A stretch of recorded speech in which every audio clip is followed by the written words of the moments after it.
Hello दोस्तों, आप कैसे हैं। भगवान से प्रार्थना करते हैं कि आप अपने स्थान पर कुशल मंगल से होंगे। दोस्तों, आज मैं आपके लिए एक नए टॉपिक के साथ आपके सामने प्रस्तुत हूं। दो,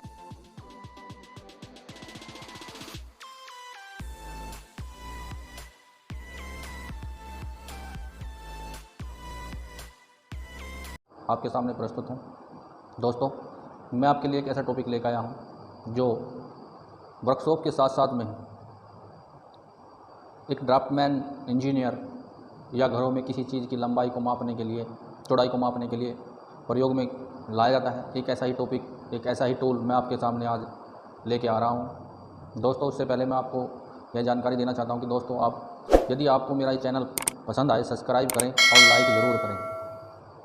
इससे आपके कोई MB या कोई आपका पैसा खर्च नहीं होगा। दोस्तों, चलो इसी के साथ साथ में मैं आपको एक ऐसे टूल के बारे में बताने जा रहा था जो अधिकतर प्रयोग में लाया जाता है। नाम है स्टील रूल। स्टील रूल जो स्टेनलेस स्टील का बनाया जाता है, जो एक फ्लेक्सिबल टूल होता है। इसके द्वारा हम किसी जॉब की लंबाई, उसकी ऊंचाई, चौड़ाई को माप सकते हैं। यह दो प्रणालियों में मिलता है, एक मीट्रिक प्रणाली और दूसरा ब्रिटिश प्रणाली। इसके ऊपर जो निशान अंकित होते हैं वो मीट्रिक प्रणाली और ब्रिटिश प्रणालियों में अंकित होते हैं। पहले बात करते हैं मीट्रिक प्रणाली। मीट्रिक प्रणाली यानी कि एक भारतीय प्रणाली होती है जिसके द्वारा हम किसी जॉब की लंबाई को मापते हैं या चौड़ाई को मापते हैं, ऊंचाई को मापते हैं। जैसे मीटर में मापते हैं, MM में मापते हैं, सेंटीमीटर में मापते हैं। तो ये एक मीट्रिक प्रणाली होगी, भारतीय प्रणाली होगी। यानी किसी लंबाई को, चौड़ाई को, ऊंचाई को MM, सेंटीमीटर या मीटर में मापते हैं तो वो प्रणाली कहती है मीट्रिक प्रणाली। मीट्रिक प्रणाली का इस पर सेंटीमीटर में निशान अंकित होते हैं, MM में निशान अंकित होते हैं। इसमें 1 सेंटीमीटर से लेकर आपके सामने ये 30 MM तक के निशान अंकित होते हैं। सेंटीमीटर तक के निशान अंकित होते हैं। और 1 सेंटीमीटर के जो सेंटीमीटर जो होता है उसको 10 बराबर भागों में यानी मिलीमीटर में बांटा जाता है।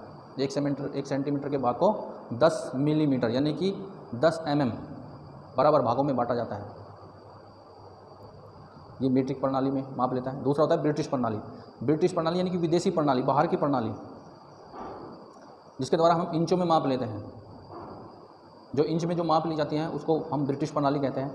इंच में जो होते हैं ये इसके 1 इंच से लेकर 12 इंच तक के निशान अंकित होते हैं।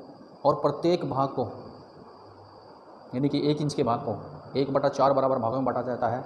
यानी कि जो उसकी लिस्ट काउंट यानी कम से कम जो माप ले सकते हैं इंचों में वो 0.025 इंच यानी कि इसकी लिस्ट काउंट होती है। 1/4 भाग के बराबर माप सकते हैं। 1 इंच को 25.4 MM बराबर भागों में बांटा जाता है। यानी कि मिलीमीटर के 25.4 जो भाग होते हैं वो 1 इंच के बराबर होते हैं ब्रिटिश प्रणाली में। दूसरी बात, जो मीट्रिक प्रणाली होती है उसकी एक लिस्ट काउंट होती है, यानी कम से कम हम कितनी माप ले सकते हैं इसके द्वारा, उसको ले सकते हैं 1 MM के आधे भाग तक यानी कि 1/2 यानी कि 0.5 MM तक हम कम से कम इसके द्वारा माप सकते हैं, जिसको हम स्टील रूल की लिस्ट काउंट कहते हैं।